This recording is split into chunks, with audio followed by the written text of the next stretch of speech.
4억 주고 산 빌라 은퇴한 지금 반값도 안 됩니다. 은퇴는 준비한 만큼, 삶은 선택한 만큼. 서론 누구나 맞이하지만 누구도 쉽게 얘기하지 않는 그 시간. 이제 애들 다 키워놨고 나도 좀 쉬어야지. 돈이야 어떻게든 되겠지. 그동안 열심히 살았으니까. 은퇴라는 단어가 아직 멀게만 느껴질 땐 이렇게 생각하기 쉽습니다. 젊었을 땐 건강도 있고 일도 바쁘고 매달 월급도 들어오니까요. 하지만 막상 은퇴를 하고 나면 인생의 두 번째 막이 열립니다. 그리고 이 두 번째 막은 첫 번째보다 훨씬 길고 조용하며 때로는 외롭습니다. 무엇보다 돈이 가장 큰 현실로 다가오죠. 많은 분들이 은퇴 준비의 일환으로 내 집 마련을 꼽습니다. 안정감 있고 집값도 오르면 자산도 불어나는 거 아니냐는 생각 때문이죠. 그런데 막상 은퇴하고 나니 그 집이 짐이 되기도 합니다. 관리비, 수리비, 교통, 의료 접근성, 그리고 결정적으로 팔리지 않는 집값. 오늘은 바로 이런 현실을 마주하고 있는 분들의 사례를 통해 은퇴 준비란 단순히 집을 사두는 것이 아니라 어떻게 살 것인가를 미리 설계하는 과정이라는 이야기를 해보려 합니다. 사례 1. 4억 주고 산 빌라 은퇴하고 보니 반값도 안 돼요. 68세 김정순 씨의 이야기. 서울 외곽 전원주택이 유행이던 시절. 김정순 씨 부부는 평생 모은 돈에 약간의 대출을 더해 4억짜리 신축 빌라를 샀습니다. 공기도 좋고 조용해서 은퇴 후 살기 좋겠다는 판단이었죠. 실제로 입주 초반엔 만족했습니다. 텃밭 가꾸고 산책하고 마을 모임도 다니고. 하지만 몇 년이 지나자 상황이 바뀌었습니다. 남편이 건강이 안 좋아져 병원 다닐 일이 잦아졌고 병원은 모두 차로 3040분 거리. 대중교통은 불편하고 본인도 운전을 안 하니 병원 갈 때마다 택시비만 수십만 원이 들었습니다. 더 큰 문제는 막상 이 집을 팔려고 하니 안 팔린다는 점이었습니다. 분양 당시 4억이던 집은 지금 부동산 시세로 1억 7천 2억 수준. 심지어 그마저도 현금 일시불로만 거래된다고 합니다. 김정순 씨는 말합니다. 이 집 살 땐 그게 내 인생 최고의 선택이라 생각했어요. 근데 지금은 솔직히 그냥 서울에서 작은 아파트나 전세로 살 걸 싶어요. 사례 2. 노후를 위해 상가 투자했는데 1년째 공실이에요. 63세 윤기섭 씨의 이야기. 윤기섭 씨는 은퇴 전에 한 중견기업에서 관리직으로 일했습니다. 성실히 살았고 퇴직금과 적금으로 모은 돈이 2억 5천만 원 정도 있었습니다. 이걸로 뭐하지? 고민하다 지인의 권유로 지방 소도시의 신축 상가를 분양받았습니다. 노후엔 월세나 받아 쓰자는 계산이었죠. 하지만 실제는 달랐습니다. 오픈 초기에 한 번 커피숍이 들어왔다가 6개월 만에 나갔고 그 이후로 1년 넘게 공실입니다. 건물주는 관리비, 재산세, 이자까지 내며 적자를 보고 있습니다. 그는 말합니다. 그냥 예금으로 넣어놨으면 매달 이자라도 받았을 텐데 괜히 큰 욕심 부렸나 싶어요. 당장 생활비도 빠듯해지니까 애들한테 손 벌리게 될까봐 그게 더 싫어요. 사례 3. 건물 하나 물려받았는데 마음 편한 날이 없어요. 71세 박은영 씨의 이야기. 박은영 씨는 비교적 운이 좋은 편입니다. 남편이 남긴 3층짜리 다가구 주택을 상속받았거든요. 대지 40평의 건물도 제법 괜찮습니다. 매달 월세 수입도 200만 원 정도 꾸준히 들어오고요. 하지만 문제는 관리였습니다. 세입자가 바뀔 때마다 도배, 수리, 보일러 교체 등 처리해야 할 게 많습니다. 나이 들수록 이런 일들이 버겁기만 하죠. 심지어 작년엔 2층 세입자가 전세보증금을 돌려달라며 나가버려서 한동안 큰 금액이 묶이기도 했습니다.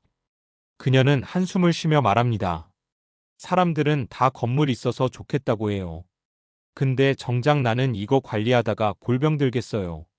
차라리 그냥 깔끔하게 정리하고 연금 받는 게 낫겠다 싶어요. 그렇다면 은퇴 후 좋은 삶을 위해 우리는 어떻게 준비해야 할까? 부동산이 전부가 아니다. 유동성이 중요하다. 집은 분명 자산이지만 현금화하기 어려운 자산입니다.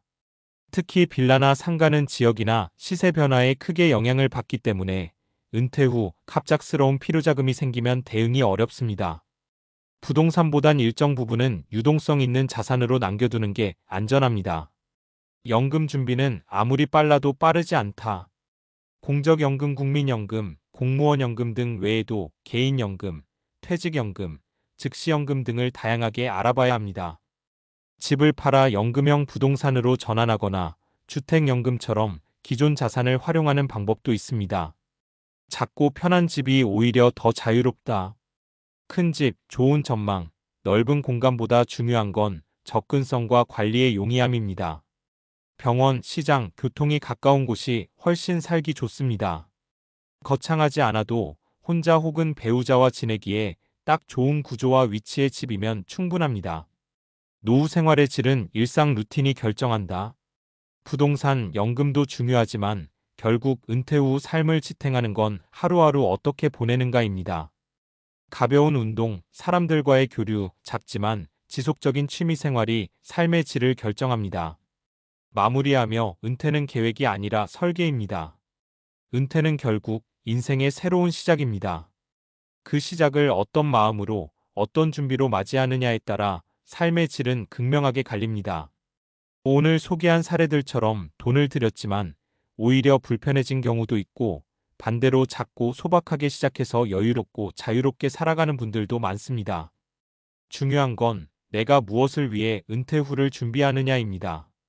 단지 남들이 좋다 해서 혹은 익숙한 방식이니까 따라가기보다는 내 삶의 방식, 건강 가치관, 가족관계까지 고려해 나만의 은퇴 설계를 해보는 건 어떨까요? 앞서 은퇴 후 부동산 현실과 삶의 질에 대해 이야기했으니 자연스럽게 이어서 다룰 주제로는 은퇴 후 자산관리와 재무 설계가 가장 적절할 것 같아요.